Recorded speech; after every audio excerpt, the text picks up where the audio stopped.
এর জন্য কিছু একটা বানানো আমার কাছে অনেক বেশি ইম্পর্টেন্ট ছিল। তাই তো বই পড়া বাদ দিয়ে বই লিখছিলাম, মানে ওই গল্প আর কি। পার্কের ওই লোকেশনটা ম্যানেজ হয়েছিল? আরে না, গেছিলাম আমি, টাকা চাই শালারা। হ্যাঁ, আমি তো আগেই বলছিলাম যে আপনি পারমিশন দিবে না, ওই চুপে চাপে গিয়ে শ্যুট করে আসতে হবে। বল, তোর গল্প কি শেষ? হয়ে গেছে অলমোস্ট, কিছু বাকি আছে। 9 দিন বাকি আর ফেস্টিভ্যালের ভাই। না গল্প ঠিক হয়েছে, না লোকেশন, আর কাস্টিং কই? তোর এবার নায়িকা কে? আরে সেটাই তো পাচ্ছি না ভাই। ইনোসেন্ট একটা লুক দরকার, লুকের মধ্যেই একটা আর্ট আছে।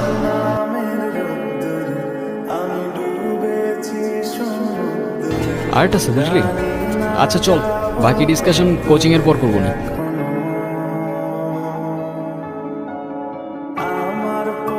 তখন থেকে দেখতেছি কিছু লিখতেছো না কেন?